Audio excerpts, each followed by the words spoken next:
Yo, this is the O.T.A.NETWORK. Special guest today, the lovely Innocence. Hi. Innocence, what's good? Chillin'. What's up with you? I'm good, money. Tell the people about yourself, a little about yourself and what you do. All right, so my name is Innocence Crawford. I am an entrepreneur. I'm in the medical field right now through CNA work. On the side, I like to hop in and out with background production and modeling. And I like to hop in and out of podcasts from time to time. Wait, what's that again you just said? What? You said, last thing you just said. You said you like to pop out. What? Pop in and out of like the modeling scene. I've been doing it for quite some time now, so I like to be in and out. But now I'm learning the behind the scenes of it. How long you been into the modeling? Since I was like 24, and I'm 34 now. Oh, damn, you got a diamond. I do. Let's just call me a veteran.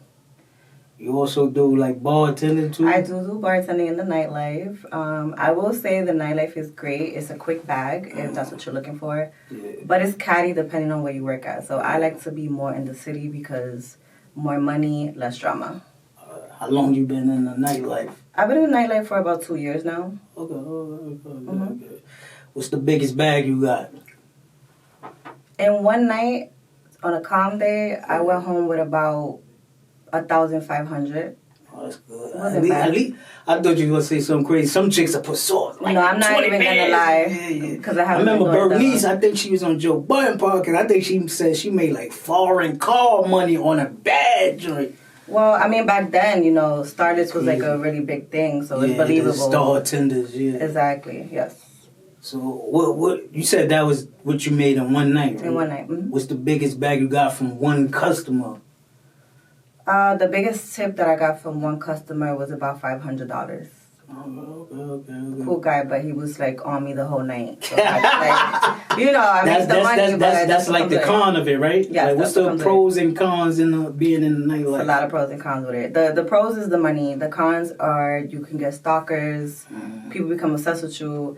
Sometimes it's very catty, so you're never really there to really make friends. But you could break bread with somebody so long as you guys are on the same page. Yeah. So what's your favorite spot to bartend at? Wonderland. I like Wonderland. What is it? That's in the city. It's in Manhattan. Yes, it is.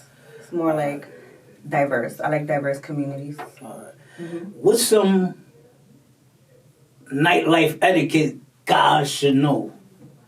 Guys? Yeah, because like when I always tell people like the funniest people on social media ain't the comedian, it's the bartenders and strippers when the money ain't right. And I'll be cracking up when I see stories like, if you ain't got money, why you out here? Why you in the club if you ain't trying to spend no money? So, like, what's proper etiquette? Because like you said, you get stalkers, people obsessed, and like that.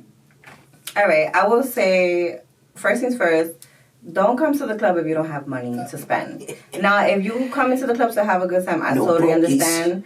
But if you're the broke man in the group, stay with your friends and have a beer. Don't come to the bar like you have tip money. Don't come like you come into pop bottles. And get out my face because I'm here to make money. I'm not here to be your therapist or anything like that. Not to be rude, but I'm not here for that. And I will also say, like, when it comes to money showers, I know that it looks good, but when all those ones go everywhere, like, depending on the female that it falls on, like, that becomes an issue. So, like, you want to know if that was mine. Yes, if $1 lands on somebody's pinky toe is an issue. Like, take the dollar, girl. It's not that deep. But I would just say, if you're going to be a good tipper, just tip us bigger bills instead of, like, throwing money. Because it's cool for the camera and the videos and the Instagrams and the reels. But it's not cool for us when we have to sweep it up and count it. Yeah. So when they itch out the money showers, do y'all gotta break the manager off with that, or they get percentages? It depends on where you're at. So sometimes you get a fee to work there. It's like if you're gonna strip or bartend, but you have to break off your manager. You break off the bar back. Sometimes you break off the DJ depending on the spot and the bouncer. So it depends where you work at. Everybody has different politics. Oh, okay, because I remember a few years ago it was like the bartenders and strippers had like fake beef. They felt like the bartenders was cutting into doing money. the stripper's job, and it's still ongoing. But that's what I'm saying. When you work in like hood spots, is more catty than working in the city where like everything's a little bit more situated. Yeah, because it was some hood spots I've been into, and it's like, damn, I could feel the stripper pain because the bartender was looking better than them, body better than them, and then like strippers sometimes. You're not even paying attention to the strippers. You focus on the bartenders. Yes. So you said something about the tips. I was gonna get into that. I seen I follow a lot of bartenders on the gram, and I seen one chick like she was frustrated, and she like, yo, these dudes be like, yo, oh, give me your number, I'll sell you the tip or I'll cash out. She like, stop lying, you just leave. Don't tell me that and all that. Yes. So I've had that happen to me. I've had somebody say he was gonna cash out me, and I'm waiting for the cash out. Never received it, but I just didn't say nothing to him the whole night. Yeah, gotta keep it safe because it's cutthroat. It's a cutthroat field. So this is gonna lead into my next question. Are bartenders entitled? Do they have entitlement issues?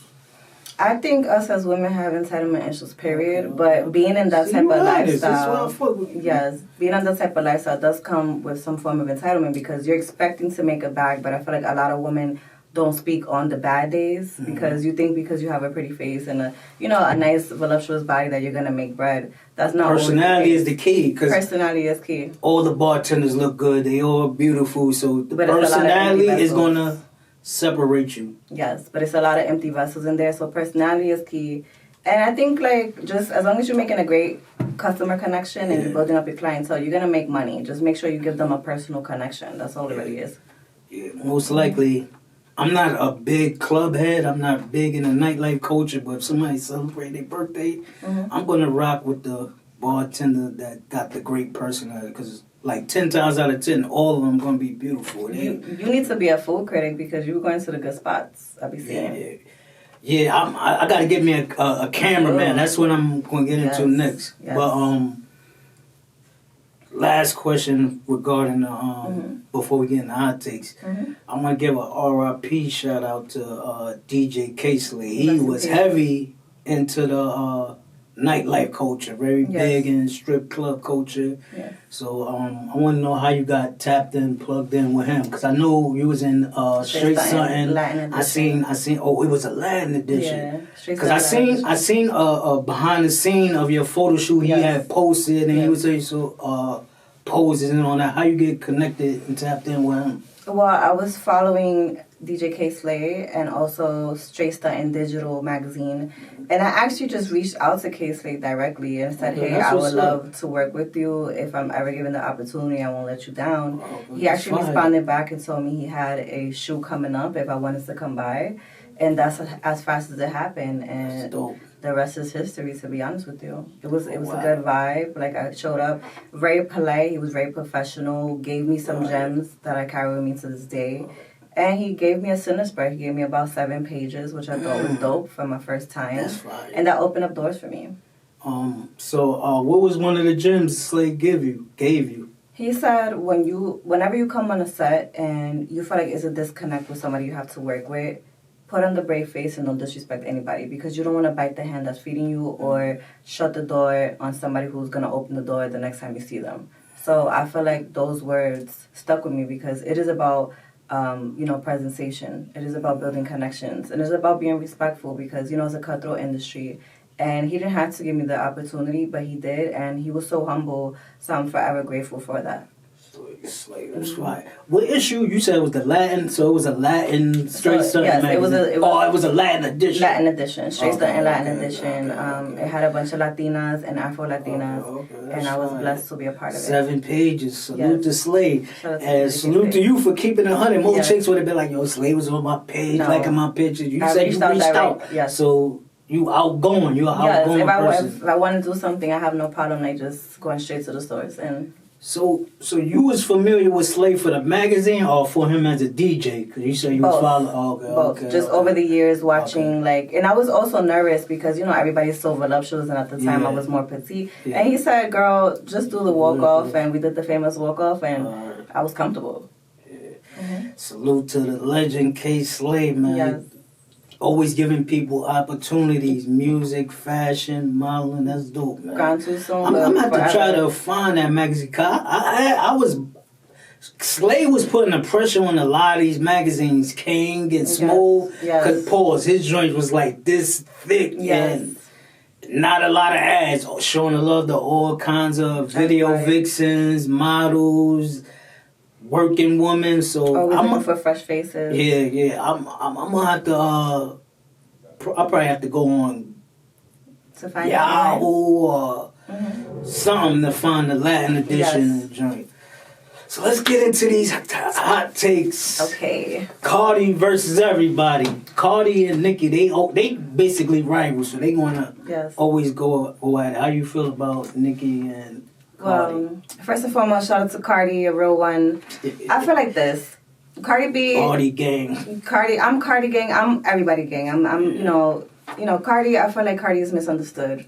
I feel like when it comes to the Cardi Nicki Minaj drama, I feel like Nicki is such a legend in her own right, but at the same time, I feel like she doesn't like anybody stepping on her toes. So I feel like she should. Yeah, and step on my toes. I'm the legend. At all, but as a legend, there's a saying: "What's understood doesn't need to be said." So I feel like it's also a fact. Nicki Minaj is in a certain caliber of her own. There's never going to be another Nicki Minaj, and a lot of the women that Nicki has beef with right now actually pay homage to Nicki Minaj, and I just feel like right now she's maybe distracted or she doesn't have somebody on her team to tell her like this is not right. But I feel like it's petty beef, and I wish that the Twitter war didn't happen because now kids are spoken upon and it's very that's the only thing I don't like. Y'all can go at each other all y'all want. I would prefer if y'all could have made music, but the kids, that was whack. Going at the kids. There's no turning back from that. And they defenseless too, like they ain't got nothing to do with y'all. And they're gonna grow up and see these words, which is harsh. But as far as Cardi, going to school and all that. Yes, but as far as Cardi and Nicki, the beef is petty, but I totally understand from street perspective. We have two dope NYC girls, as a New Yorker myself. Bronx versus Queens. I'm a Queen girl myself. Queens get the money. Shout out to Queens. But at the end of the day, I feel like it's not going to be resolved now, but I wish they hadn't gone that far. But for the most part, I separate the drama from the music. They're both great artists. Yeah. Yes. Now, like I said, Cardi versus everybody. Cardi versus Ice Spice. Ice Spice was supposed to be like Nicki protege when they did the Barbie song and all that, and then she took a picture with Cardi, and then it was clipped for them. Nicki wasn't jacking her, and the barbs was on her ear. But then a leaked phone convo came out with Cardi just spazzing on Ice Spice manager.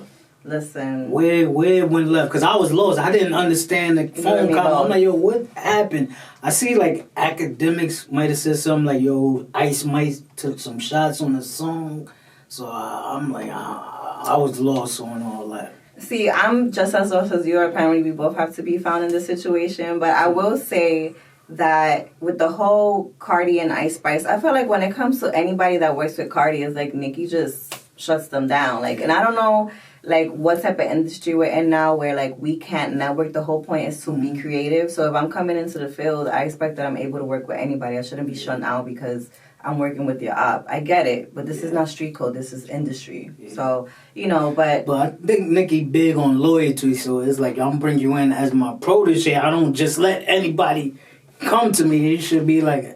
If you're gonna be cordial, at least don't be on camera. I can understand Nicki's perspective, but like you said, like, this is the industry, this ain't the streets, and the streets have unwritten. This is not my wife. Yeah, so she has to relax, and it's music at the end of the day. These are new artists. We're in a world where different type of music, we have different sounds coming out, and Ice Spice definitely has a different sound. So she should be able to work with who she wants to work with, and I hope that whatever's going on between her and Cardi can be resolved sooner or later, because we need New York back on the map. Not that we ever fell off, ever, but, we need to be the focal point. The Mecca. Exactly.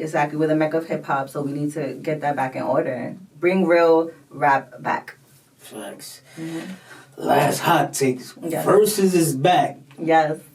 And October 25th in Las Vegas, Complex Com. In conjunction with Verzuz is No Limit versus Cash Money. Who do you like in the Verzuz? I know you said you don't really be tapped into Verzuz. Yes. Swiss and Timberland ain't gonna like to hear that. No. Well, I'll educate myself further. No, it's about educating myself, so I will do some little homework. But from the homework that I did do, I'm gonna rock out with Cash Money, period, because we wouldn't have Lil Wayne, we wouldn't have Drake, we wouldn't have Tyga, we wouldn't have Juvenile. Shout out to Slow Motion, that's my song. Yeah. Nicki Minaj. Soulja Slim. Yes, shout out to Soulja Slim. There's just so many great artists. Now, I will say shout out to C Murder from No Limit. You know, we have Romeo Miller. I grew up listening to Little Romeo. I met him when I was like 5 years old. Met Romeo? Yes, when I was like 5, I remember. Where you met him? It was in Baruch, behind, it's like it was a school back then, PS 97, if I'm not mistaken. And he was doing a video shoot there, and I remember meeting him. I was with my dad. That's dope. And he had braids, I remember back in the days. And Mickey Mouse chain. Yes, you know, I just remember like if it was yesterday, but... No, Bow Wow had Mickey Mouse. He had Bugs Bunny. And I don't even know. Yeah, Bugs Bunny. He was known for having like his what do you call those? No, braids, headbands. Headbands, yeah. Back then with the jerseys matching. Yeah. But you know, I mean, I would say this for both labels. They have great creative people and people that have great ears for music. And there's a lot of legends in both. But if I had to pick, I'm definitely gonna ride out with Cash Money. Yeah, I would have to absolutely agree with you. But for some reason, I think No Limit gonna be more cohesive as far as the performance aspect. Nostalgia. Not just the nostalgia, but as far as performing on stage. Because earlier this year in the summer, Cash Money was doing a tour, and then you know Bird Money, he took in this gel blood shit like BG just did 14. And they turned his mic off. Wow. And you could see Weezy agitated, like yo, let's go turn it. Yeah. So I think No Limit gonna be more cohesive. It's definitely gonna be an uphill battle for No Limit, and I don't know who P coming out with aside from Silk. I know he probably could get Mia X to pull up for him and Snoop Dogg, but like you said, C Murder is unfortunately incarcerated. But he's still handling business. Shout out to him handling business for Monica, period. We'll never forget that. He's doing, listen fellas, if you want to, if he would, period. So he's doing what he has to do from jail, so I don't want to hear no excuses. And Romeo might pull up. He pulled up for Soulja Boy when he battled Bow Wow, but did Romeo and his dad squash their beef yet? That's another reason. But I think this is a moment for New Orleans, especially, so I can see him like, all right, I'm not jacking my father, but I'll pull up. I'm here for that, the bigger cause. But it's gonna be an uphill battle, and I think everybody's gonna have Cash Money. But if anybody could pull off an upset, it's the No Limit Soldiers. No Limit Soldiers and Caps. Last thing I forgot about the nightlife joint. I meant to ask you, like, as far as relationship, how is being a relationship being a part of the nightlife? Like in a relationship with a boyfriend. Well, I'm single right now. I've been single for about a year, but I will say it's not really hard because I'm very much transparent with my partner.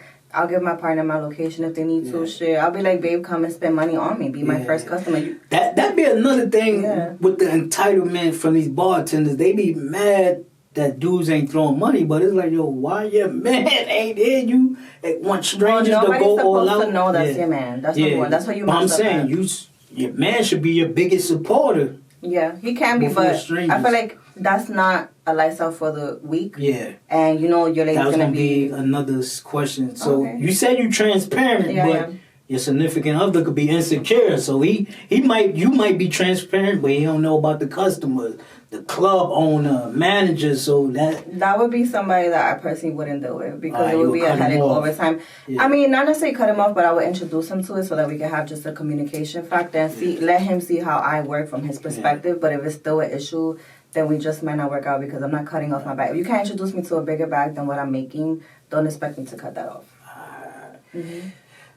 Ladies and gentlemen, we might have our first reoccurring guest. You never know. You know, I might be back. No, she did excellent, man. Yes, thank you for having me. I appreciate you. Anytime. We out. Peace. Bye, guys. Oh, give them your socials. Okay. My Instagram is InnieX3 2_. You could catch me on Clubhouse, Innocence Crawford. If you know, you know. Yo, the next one we do, we might have to get into your Clubhouse war story. We might have to get into that. The troll stories. When I be coming in your rooms, yes, you have half of the time I be lost because you be these war stories. Hop back on so we can have to promote your business. So when you come back, that'll be a topic. We'll have some jokes. Bye, guys. We out.